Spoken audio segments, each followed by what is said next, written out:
Hey guys, it's Alyssa with WDWBound, and we are in for another video. This time we are tackling money saving tips and tricks that we have learned in our many visits to Disney World. You may know some of these tips and tricks, you may not, who knows, but we wanted to share them because we've learned a lot of stuff in the last 5 or 6 years since we've been kind of in this Disney obsession. So we're really big proponents on saving what money we can. You know, we're very frugal, other than, you know, our vice that is Disney World. So we wanted to share these tips because we jump on any opportunity that we have to save a little bit of money at Disney World. So we wanted to share them and see if maybe it can save you guys a little bit of money too. Okay, so the first thing that we're going to talk about is the hotel. Most of the time, this is going to be the first thing that you book when you're thinking about your Walt Disney World vacation. So we wanted to talk about ways to save money on that. One of the big things that we like to talk about, of course, is renting Disney Vacation Club points. Now, it's not going to fit for every family, so check out our website. I'll include some links in the description of this video. That way you can kind of get an idea if it's going to work for you, if it's not. But the pros to this are awesome. You're going to save anywhere between 40 to 60% on your room rate if you rent DVC rather than renting from Disney itself. And staying deluxe is awesome. I mean, you just can't beat it. The rooms are going to be larger. Your food options are going to be better. It's going to be closer to the resort or to the parks. It's just...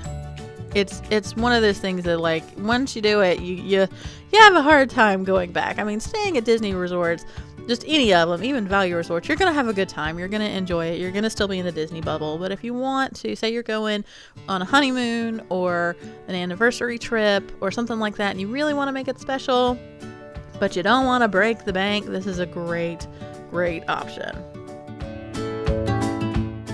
An alternative to staying on property, if you're looking to save even more money, is of course staying off property. Staying off property, you're going to get a lot more bang for your buck if you do that. You'll get larger rooms, you'll get full kitchens, multiple bathrooms. Hello. So we definitely think staying off property is not something to sneeze at, for sure. You'll save anywhere, I would say even, you know, you'll pay for a 3-bedroom, 2-bath condo, depending on when you go, anywhere between like $70 to $150 a night, whereas you'll pay a minimum of like $150 if you stay in a value resort. So there's definitely perks to staying off property. The only kind of sucky part is you're outside of the Disney bubble and you still have to drive into the parks every day. But we definitely think that it's something to consider, especially if you're going with large parties, multiple families. It's so comfortable, everyone having their own bedroom, multiple bathrooms, you know what I'm saying. So it's definitely an alternative to, if you don't want to stay in the parks, if you don't want to stay value, or you don't want to rent DVC and you still want to be comfortable, this is a great option too. So the next tip we have is tip number 3, and that is how to save money on food. We love to eat in this family.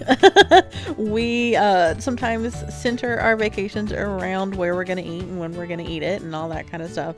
So we like to think about our food options from a kind of frugal standpoint. We like shareable meals, things that we can split amongst each other, snacks that we think are shareable. So I wanted to share with you guys some of the things that we have found. First off, I want to start with Magic Kingdom. One of the places that we recommend the most is Casey's Corner, because it has lots of budget-friendly options, as well as the foot-long hot dog that comes with French fries. It's $13.50, but we totally think this is shareable. So if you split that between 2 adults, it's a pretty dang good value. So next stop will be Animal Kingdom. We want to talk about the food options there. One of the shareable meals, and really the best place to feed a large family, is going to be Flame Tree Barbecue. They have an awesome pulled pork French fry, which is a snack credit. Believe it or not, you could make that a lunch yourself. There's also lots of barbecue options. There's a sampler platter that's like 19 bucks that you can definitely share. So this is a great place that you can feed the whole family. So the next place that we want to talk about is Epcot. One of our favorite places to go to find value food is Les Halles. I think I'm pronouncing that right. That's the French bakery in the France Pavilion, this patisserie. So many things on this menu are dining plan snack credits. So if you're going to use the dining plan, this is a great place to go. Even if you're not, if you're just paying out of pocket, it is very reasonably priced. You'll find we like to go here for breakfast because you'll find breakfast items for like $4 to $6, and they're large and you really feel like you're getting a good bit out of your money here. So we definitely recommend this as a stop. We also recommend a couple other places in the Epcot World Showcase. The Yorkshire Fish Shop is a great place. The fish servings are very large here. We also are a huge fan of kakigori. We've talked about this before. It's the Japanese shaved ice. It is so good and it is reasonably priced, and it'll take you a while to eat it. So we really feel like that this is one of those snacks where it's worth that $4. So the last place we're going to talk about, of course, is going to be Hollywood Studios. Hollywood Studios is kind of in a weird place right now. They just opened Toy Story Land. They will be opening Star Wars Land later this year. So dining options are kind of right now. But as far as like value, shareable, feed the whole family kind of places, we definitely recommend ABC Commissary. This is a cafeteria style place. You'll find lots of options, lots of shareable stuff. As well as, cupcakes, obviously, that are huge, that you can share as well. And as far as value snacks are concerned, we want to talk about Oasis Canteen in Hollywood Studios as well. This has the funnel cakes, and I'm not sure about you, but I've never not shared a funnel cake. Not that I wouldn't eat one all by myself, but, it's definitely one of those things that are shareable. So they're not like cheap in any means, but they are definitely shareable. The whole family can get a nugget or two, and feel like they really enjoyed something sweet and decadent. So our next tip is going to be ways that you can save even more money by not eating park food at all. You can totally bring in your own food into the parks. Disney is totally fine with it as long as it's not glass bottles and as long as it's not alcohol. You can definitely bring in your own snacks. You can bring in sandwiches, chips, crackers, candy, whatever you want to bring from home, you can, as long as it's not glass bottles or alcohol. Also, do not forget that water is free. We take thermal tumblers, thermal water bottles to refill kind of throughout our day. Rather than paying $4.50 for a bottle of water, get the free ice water. It's going to be cold, it's going to be yummy, and then refill your bottle throughout the day, and it'll save you a lot of money. Tip number 5, we're going to talk about inexpensive souvenirs. One of the things that we did a couple years ago when our littles were super little is we had this really unique idea to take a picture frame and have all of the characters sign those picture frames.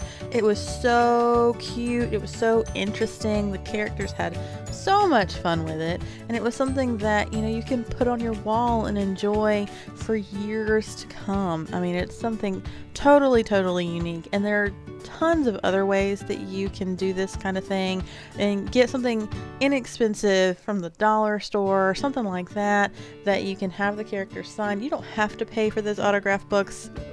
If you want to do something, you can find tons of stuff online on inexpensive ways to get those character signatures. Another inexpensive, and might I say free, souvenir are the buttons. We are button obsessed. They are completely free. All you got to do is ask, and you can document whatever you're celebrating on this trip. They are so much fun, and we personally love to collect them.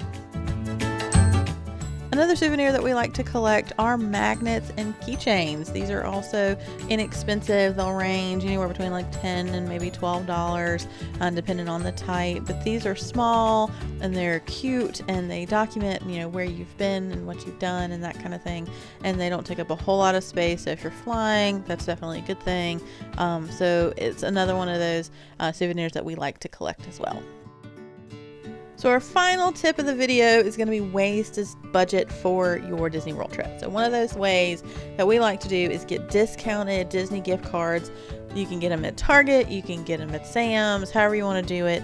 You'll save a little bit off the top. It'll save you a little bit of money in the long run. And you can use these gift cards for pretty much anywhere on Disney property. Anything that is specifically Disney, you will be able to use your gift cards for those items. So you could use it towards food, you can use it towards your hotel stay, you can use it towards merchandise, you can use it pretty much for anywhere in the parks. So this will save you not only a little bit off the top, but it also kind of helps you stay on budget. So if you've set yourself at a limit, say $50 on food or no more than 100 a day, something like that, that will keep you on target. This is especially good if you're going during a festival at Epcot. It's really easy to kind of go a little overboard at all those kiosks. So this will kind of keep you on target with where your budget needs to be, and you'll save a little bit off the top as well. So really, it's an awesome option to kind of help you save a little bit of money and keep you on budget. All right, that concludes our video on how to save money at Disney World. We hope you enjoyed it. We hope it helped. Make sure to check us out on our social media pages. Give us a like and a subscribe. Leave a comment, and we will see you next time.